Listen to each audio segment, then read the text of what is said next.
आज हम पढ़ेंगे इक्विवेलेंट मास और equivalent weight.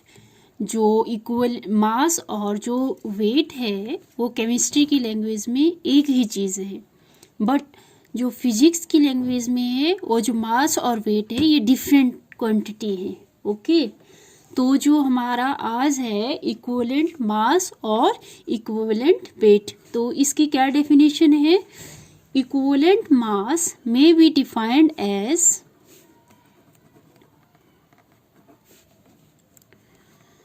the mass of given substance which will combine with or displaced a fixed quantity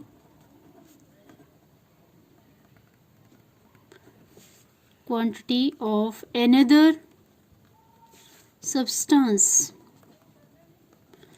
जो equivalent mass है उसको हम कैसे डिफाइन करते हैं? Equivalent mass may be defined as the mass of given substance which will combine with or displace a fixed quantity of another substance. This may be defined as the mass of given substance which will combine with or displace a fixed quantity of another substance। इसमें क्या लिया जाता है? एक substance का हमें given mass होगा, उसको कंबाइन किया जाता है किसी दूसरे सब्सटेंस की फिक्स क्वांटिटी या डिस्प्लेस्ड क्वांटिटी के साथ। ठीक है, उसको क्या बोलते हैं हम? Equivalent mass. और एग्जांपल में इसको ले सकते हैं, the equivalent mass of an element is the mass which combine with or displaces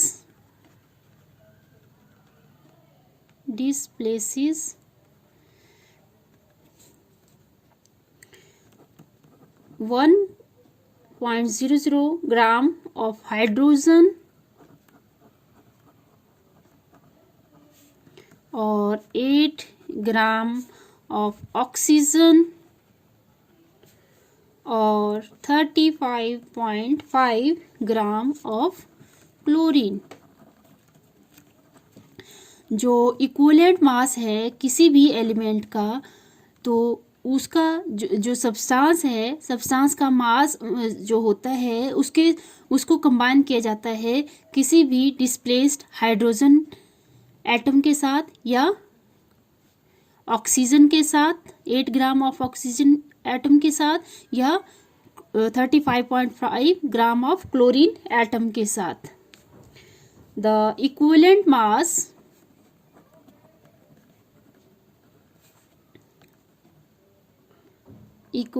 mass of acid, basis and salts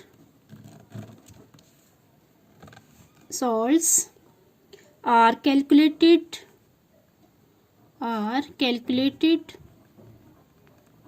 as follow।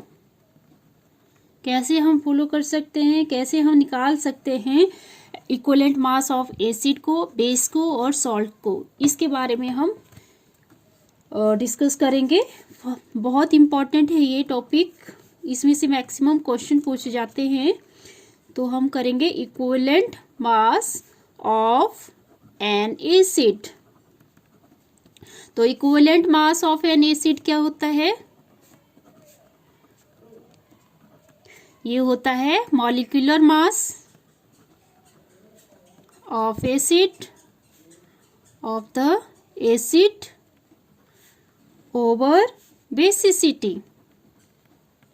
क्या फॉर्मूला बना इक्विवेलेंट मास ऑफ एसिड का?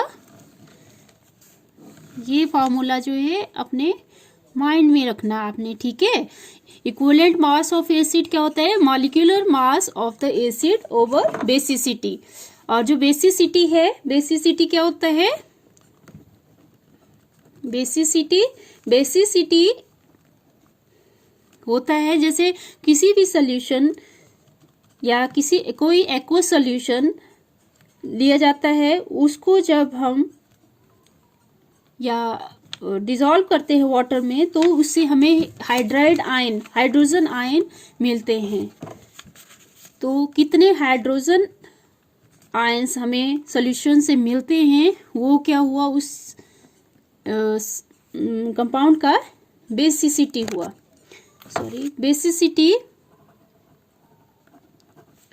is the number of displaceable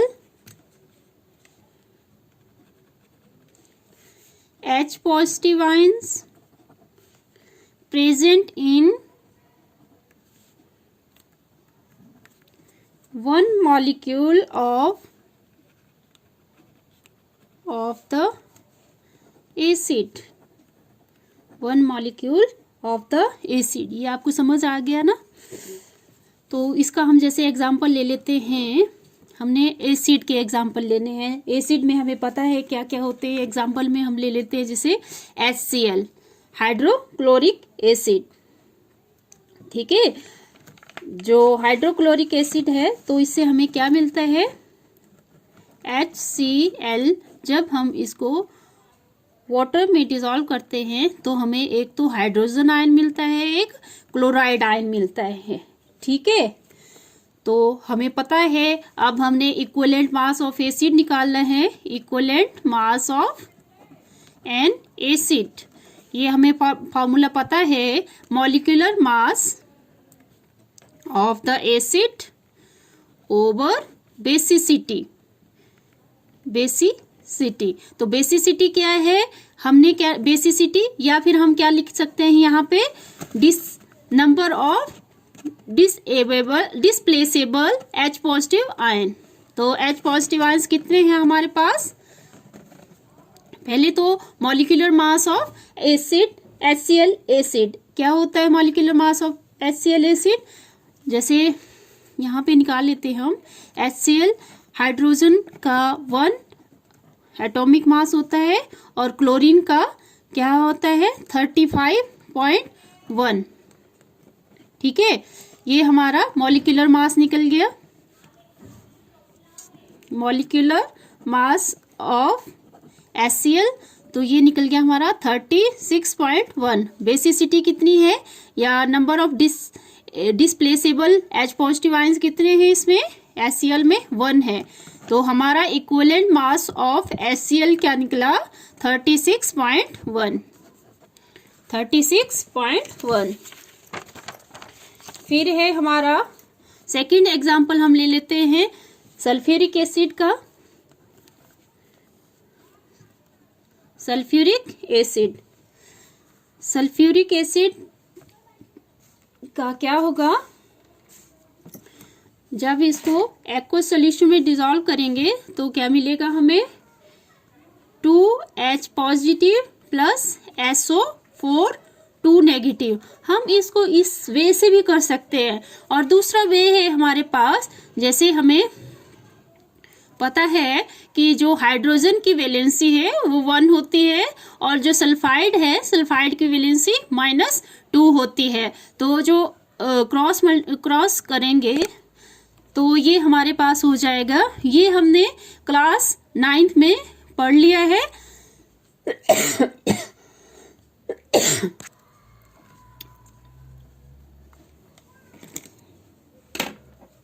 तो क्या होगा, H2SO4।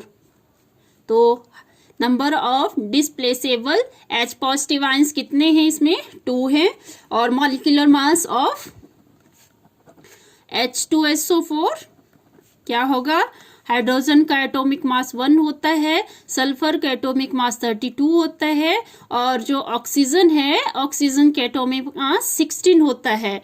तो 2 + 32 + 6 4 64, 34 plus 64, तो ये आ जाएगा हमारे पास 8 4 4 8 और 6 और 3 9। तो एटॉमिक मास आ गया हमारा सल्फ्यूरिक एसिड का 98। और हमें पता है equivalent mass of sulphuric acid हमने निकालना है, तो हमारे पास क्या हो जाएगा, molecular mass of sulphuric acid. क्या आया हमारे पास molecular mass of sulphuric acid 98। और number of displaceable H positive ions कितने हमारे पास 2। तो equivalent mass of sulphuric acid आ गया हमारे पास 2 4 8 और 2 9 18। तो ये आ गया हमारे पास equivalent mass of sulphuric acid. क्या आया 49। ठीक है, नेक्स्ट है हमारा, इसमें और भी एग्जाम्पल है, जैसे जस्ट मैं आपको हिंट दे देती हूँ H3PO4। तो इससे हम किसी भी इसका हम पता नहीं लगा सकते, जैसे इसको हम स्ट्रक्चर वे से ही निकाल सकते हैं। जैसे फास्फोरस का जो वैलेंसी है वो 5 होती है,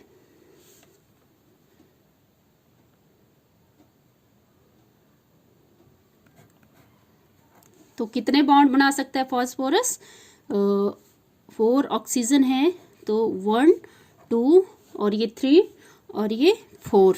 ठीक है, और हाइड्रोजन कितने हैं कनेक्ट इसके साथ 3, तो हाइड्रोजन इसके साथ कनेक्ट कर दिया हमने ये, क्योंकि ऑक्सीजन क्या है मोस्ट इलेक्ट्रोनेगेटिव एटम है, तो ये क्या करेगा H पॉजिटिव को यहाँ से निकाल देगा। तो इसका जो बेसिसिटी है वो क्या बन जाएगी हमारे पास, बेसिसिटी 3। तो हमें पता है इक्विवेलेंट मास ऑफ H3PO4 का निकालना है, तो इक्विवेलेंट मास ऑफ H3PO4, तो molecular mass of H3PO4 upon basicity,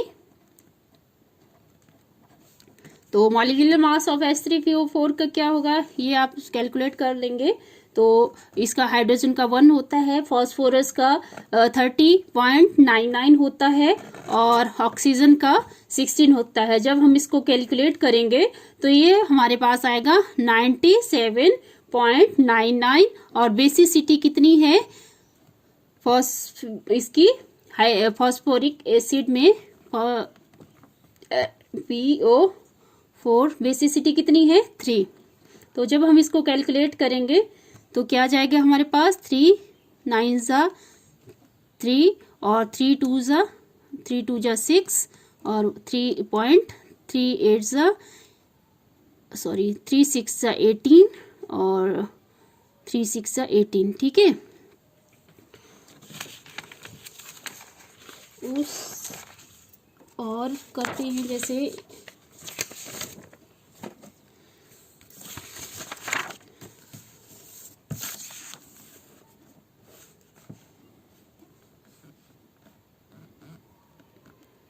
phosphorus का क्या है, जैसे दूसरा एग्जांपल कर लेते हैं हम H3PO3। तो स्ट्रक्चर वे से जब हम देखेंगे इसको, तो फास्फोरस कितने बॉन्ड बना सकता है 5 बॉन्ड बना सकता है, तो 1 2 3 4 और 5। और ऑक्सीजन कितने हैं 3 है हमारे पास, 1 2 और 3। ठीक है, 3 ऑक्सीजन है हमारे पास, और हाइड्रोजन कितने हैं 3। तो एक हाइड्रोजन ऑक्सीजन के साथ कनेक्ट हो गया, एक इसके साथ, और एक बचा तो ये डायरेक्ट हाइड्रोजन के साथ। तो फास्फोरस इतना इलेक्ट्रोनेगेटिव नहीं है। ठीक है, और जो ऑक्सीजन है मोस्ट इलेक्ट्रोनेगेटिव है, तो इससे ये हाइड्रोजन क्या कर देगा यहाँ से निकाल देगा। तो जो इसकी बेसिसिटी है वो कितनी होगी, कितने H पॉजिटिव आयन डिस्प्लेस होंगे इसमें से 2। तो इसकी बेसिसिटी जो है वो क्या होगी हमारे पास 2। ठीक है, इस तरह से आप इक्विवेलेंट मास निकाल सकते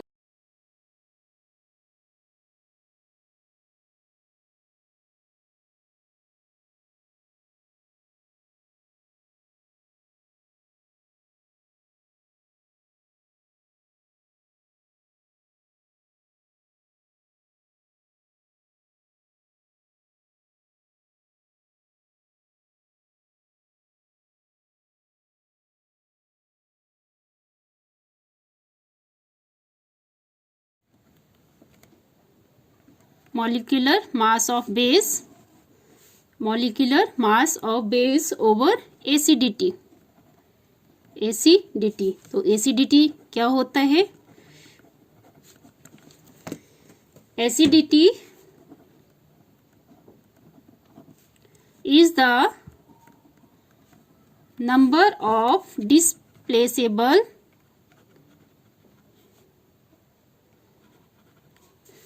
OH negative ions present in one molecule of the base. ठीक है, अब हमें पता है क्या क्या होते हैं बेस, जिससे क्या निकलता है, OH नेगेटिव आयंस डिस्प्लेस होता है उस मॉलिक्यूल को, वो उस मॉलिक्यूल में जो OH पॉजिटिव आयंस डिस्प्लेस होता है वो उस मॉलिक्यूल की क्या होती है, एसिडिटी होती है. जैसे हम निकाल लेते हैं, फॉर एग्जांपल हम ले लेते हैं सोडियम हाइड्रोक्साइड. तो जब हम इसको वाटर में डिसॉल्व करेंगे तो हमें मिलेगा Na positive plus OH negative. ठीक है, तो इसमें number of displaceable OH negative ions कितने हैं, एसिडिटी भी लिख सकते हैं यहाँ पे, या number of displaceable OH negative ions. ठीक है, OH नेगेटिव आयंस. तो यहाँ से हम इक्विवेलेंट मास ऑफ बेस का निकाल सकते हैं, इक्विवेलेंट मास ऑफ NaOH. तो क्या आ जाएगा, molecular mass of NaOH, molecular mass of NaOH over number of displaceable OH negative ion, number of displaceable OH negative ions या एसिडिटी. तो मॉलिक्यूलर मास ऑफ NaOH क्या होता है, Na सोडियम का जो मॉलिक्यूलर मास है वो होता है 23, और ऑक्सीजन का आपको पता है 16, और हाइड्रोजन का 1. ठीक है, जब हम इसको कैलकुलेट करेंगे तो ये हमारे पास आ जाएगा 40. तो equivalent mass of NaOH, equivalent mass NaOH, तो इक्विवेलेंट मास ऑफ NaOH पता है हमारे, हम क्या आ जाएगा हमारे पास, molecular mass of NaOH, molecular mass क्या है 40, और number of displaceable OH negative ions कितने हैं, 1. ठीक है, तो क्या आ जाएगा 1. तो equivalent mass of sodium hydroxide आ गया हमारे पास 40. अनदर एग्जांपल है, जैसे इक्विवेलेंट मास ऑफ KOH ले लेते हैं. ठीक है, जब इसको वाटर में हम डिसॉल्व करेंगे तो यह हमारे पास आ जाएगा K positive aqueous plus OH negative aqueous. अब हम इसका मॉलिक्यूलर मास निकालते हैं, मॉलिक्यूलर मास ऑफ KOH. तो पोटाशियम का जो एटॉमिक मास है वो होता है 39, ऑक्सीजन का 16, हाइड्रोजन का 1. तो जब हम इसको कैलकुलेट करेंगे तो ये हमारे पास आएगा 56. Therefore equivalent mass of KOH क्या आ जाएगा हमारे पास, molecular mass of KOH over number of displaceable OH negative ions. कितने हैं number of displaceable OH negative ion, 1. और इक्विवेलेंट ये जो मॉलिक्यूलर मास है KOH का, ये आया था हमारे पास 56, और जो number of displaceable OH negative ions हैं वो आए हमारे पास 1. तो equivalent mass of KOH is equal to 56. क्या आया, इक्विवेलेंट मास ऑफ KOH 56. ठीक है। नेक्स्ट है हमारे पास equivalent mass of base, sorry base का हो गया हमारे पास। अब नेक्स्ट है हमारे पास equivalent mass of salt, equivalent mass of salt. Salt आपको पता ही है क्या होगा इसका, पहले तो इसका molecular mass, molecular mass of salt over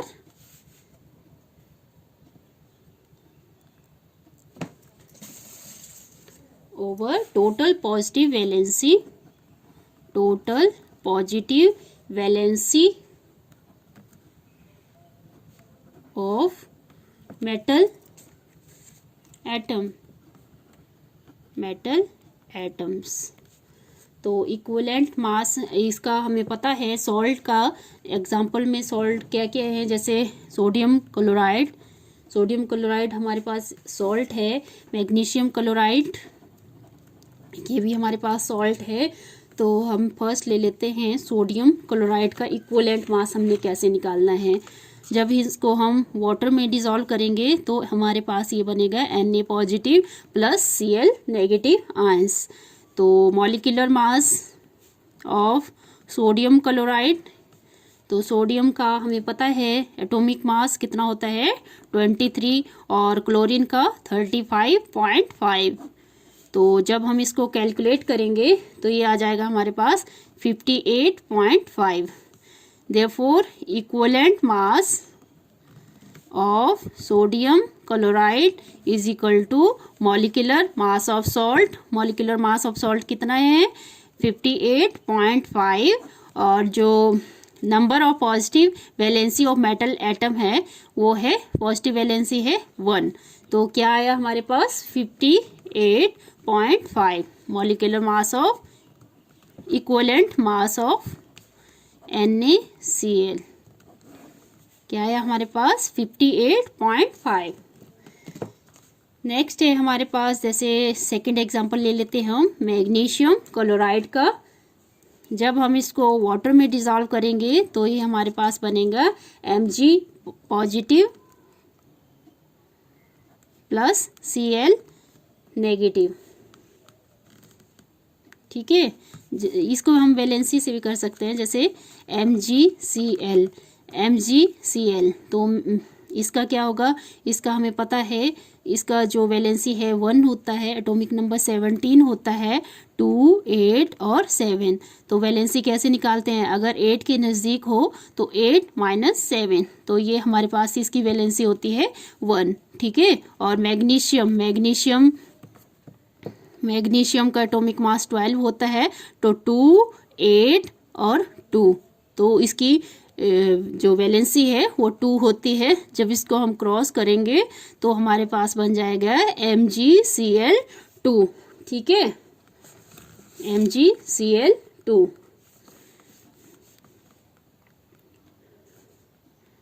okay, तो जब हम इसको MgCl2 को वाटर में डिज़ोल्व करेंगे तो हम एक तो हमारा डाई एटॉमिक Mg2 पॉजिटिव और 2Cl नेगेटिव बनेगा। तो जब हम इसका मॉलिक्यूलर मास निकालेंगे MgCl, molecular mass of magnesium chloride Cl magnesium chloride का, तो ये हमारे पास आ जाएगा 22। इसका जो मॉलिक्यूलर मास है वो हो जाएगा 24 + 2 into atomic mass of chlorine 35.5/2। तो जब हम इसको सॉल्व करेंगे तो ये हमारे पास आ जाएगा 95। और इसका जो number of positive total positive valency of metal atom के कितनी है, पॉजिटिव वैलेंसी है 2।